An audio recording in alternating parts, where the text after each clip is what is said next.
Welcome back to my channel. So this is the part of the how to get the prepare for the ESIC exam preparation. Okay, na 1 month time undi. So next month July 7th is the exam. So ఇప్పటి నుంచి ఒక్కొక్క topic మీద how the MCQs will be covered వాటి గురించి discuss చేస్తాను. So today's topic is vital signs. Let's get started.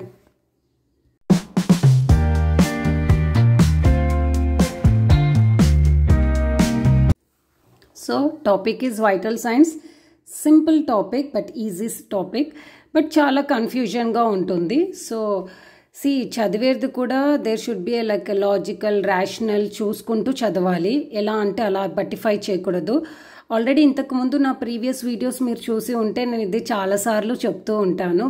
That is మనం ఏదైతే చదువుకుంటున్నామో knowledge gain చేస్తున్నామో అది we're going to put into practice with live human beings. So ఏదో marks కోసం చదివామా అన్నట్టు చదవకూడదు, నాలెడ్జ్ గెయిన్ చేసేటట్టు చదవాలి.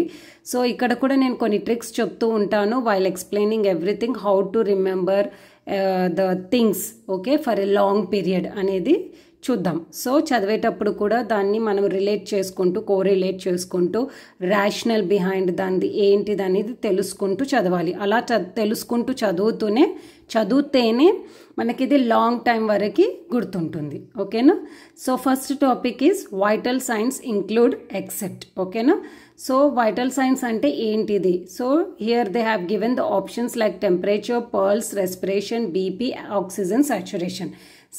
ఎప్పుడైనా క్వశ్చన్ మీరు ఎంసీక్యూస్లో అటెంప్ట్ చేయడానికి వెళ్ళినప్పుడు ఫస్ట్ మీరు క్వశ్చన్ని అర్థం చేసుకోవాలి. క్వశ్చన్ని మంచిగా అర్థం చేసుకున్న తర్వాతనే then you have to read the options. ఎందుకంటే ఆప్షన్స్ అన్ని చదువుతూ వెళ్ళిపోతే కన్ఫ్యూజ్ అవుతారు. ఫస్ట్ మీకు క్వశ్చన్ అనేది క్లారిటీ అవ్వాలి, then you go for the options.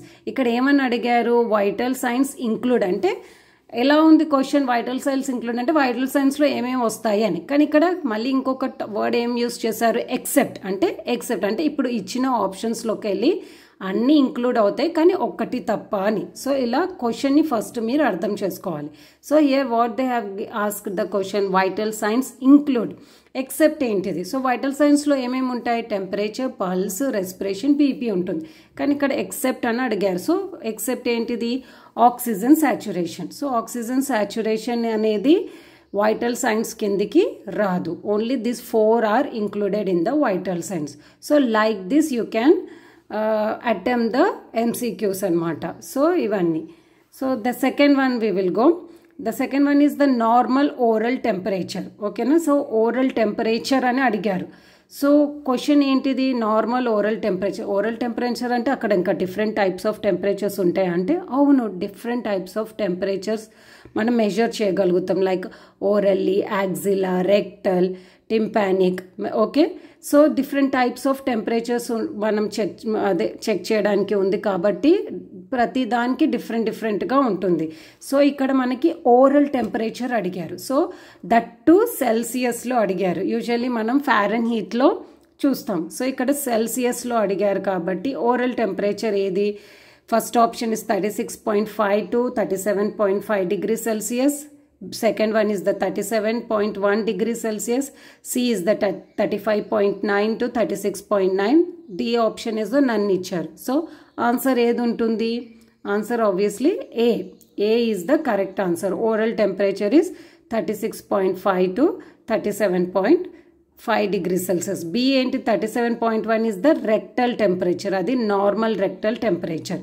35.9 to 36.9 ఇది నార్మల్ టెంపరేచర్ ఆఫ్ ద యాక్సిలా. ఓకేనా? అది యాక్సిలా టెంపరేచర్ నార్మల్. సో ఇక్కడ మనము 1 MCQలో 3 MCQs చూసాం. ఇక్కడ నార్మల్ ఓరల్ టెంపరేచర్ చూసాం, నార్మల్ రెక్టల్ టెంపరేచర్ చూసాం అండ్ నార్మల్ యాక్సిలా టెంపరేచర్ చూసాం. So like that you have to remember everything. So the answer is A. ఇక్కడ ఈ is the correct answer. So ఇది మీరు తెలుసుకోవడానికి ఇక్కడ కూడా ఒకటి ఫార్ములా అనేది మీరు రిమెంబర్ చేసుకోవాలి. That F is equal to C into 9/5 okay divide plus 32. Okay, ఈ ఫార్ములా మీరు చేసుకుంటే అది ఏమంటారు, సెల్సియస్ ఇచ్చారు, ఇక్కడ సెల్సియస్ వేస్తే మీకు నార్మల్ ఫారెన్హీట్ టెంపరేచర్ అనేది వస్తుంది. సో ఈ ఫార్ములా కూడా గుర్తు చేసుకుంటే ఒకవేళ ఇది ఫారెన్హీట్లో ఆర్ సెల్సియస్లో ఇచ్చినా కూడా మీరు ఇలా కన్వర్ట్ చేసుకొని కూడా you can remember the things. So like this you have to learn. Okay, then the third point is normal pulse rate for adults అడిగారు ఇక్కడ. అంటే ఇక్కడ అర్థం ఏంటిది, నార్మల్ పల్స్ రేట్ అనేది according to the age wise డిఫరెంట్గా ఉంటుంది. So ఇక్కడ అడల్ట్స్ అడిగారు, చిల్డ్రన్ది డిఫరెంట్గా ఉంటుంది, ఓల్డర్ ఏజ్లో కూడా డిఫరెంట్గా ఉంటుంది. ఓకే, సో ఇక్కడ ఆప్షన్స్ ఏమిచ్చారు, 60 to 100, second is the 100 to 140, and C is the 50 to 60, and D is the 140 to 160.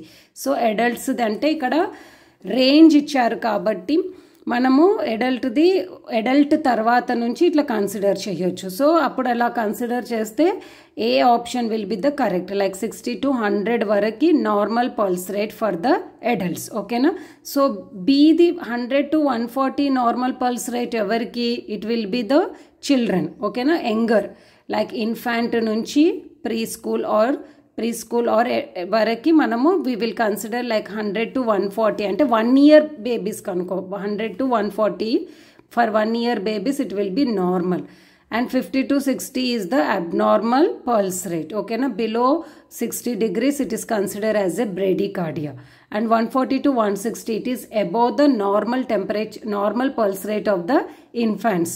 So that is the tachycardia for the babies. ఓకేనా, సో ఇక్కడ మనము ఎన్ని ఎంసీక్యూస్ చదివాము, ఇదేమో నార్మల్ పల్స్ రేట్ కిందకి వస్తుంది for adults.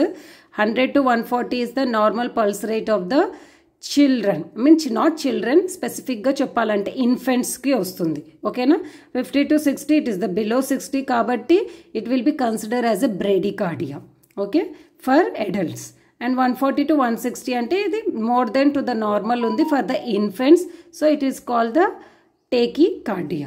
Okay, so this many MCQs we have learned in the this thing. So you have to learn like this. Okay, and the next we will see ikkada oka question ochindi already. When pulse rate is less than 60 beats per minute, what we call bradycardia, tachycardia, bradypnea, tachypnea.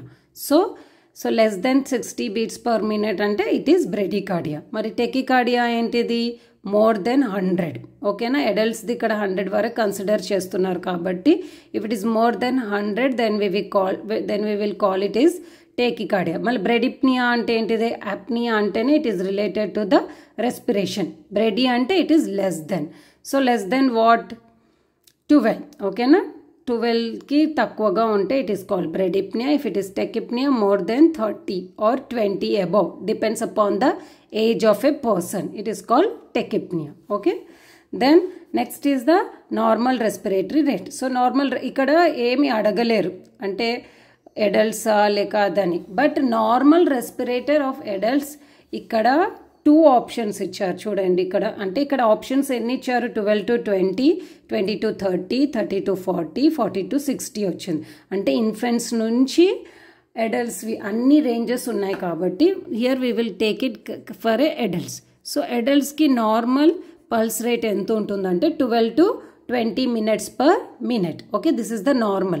So 20 to 30 breaths per minute, that is abnormal for the adults. 30 to 40 breaths per minute is the normal for the infants, but above 40 to 60 it is the abnormal for the infants. అర్థమైందా, ఇది normal for infants, ఇది abnormal. Okay, abnormal for the infants, ఇది abnormal for the adults. Okay, so like this you can learn. Then average normal BP అంటే ఏంటిది, blood pressure. So average normal BP ఏంటిది, 120/80, 140/100, 100/60. ఏది ఇక్కడ ఇందులో normal, the normal is the 120/80 mmHg. So 120 ఏమంటారు, systolic అంటారు, 80 ఏమో డయాస్టోలిక్ అంటారు. సో ఇఫ్ ఇట్ ఈస్ 140/100 అంటే more than 140/100 or more than this we will call high BP. Okay, 100/60 or below the 100/60 we will consider as a low BP. So this is about the BP. Next we will see the series of sounds for which the nurse listens when assessing the BP are called. అంటే ఒక series of sounds ఉంటాయి which nurses listens, means not nurse, whoever will assessing the BP, the person will listen the series of sounds అన్నమాట. That sounds will called what? ఇక్కడ options ఏమి ఇచ్చారు? Korotkoff sounds, tapping sounds, soft swishing sounds, blowing sound and crisp sounds. ఓకేనా? అంటే answer is in this Korotkoff sounds అనమాట. So the series of సౌండ్స్ని Korotkoff sounds అంటారు. మళ్ళీ ఇవన్నీ ఏంటిది? Tapping sound, soft swishing sound, blowing sound and crisp sound. Okay, so these are the series అనమాట. ఇవే there are 5 series are there. In this one is missing, that is crisp sound. Silence. Okay, it will start with the silence, and the first sound is the tapping sound, and the second one is the soft swishing sound, third one is the crisp sound, and fourth one is the blowing sound, and fifth one is the silent sound.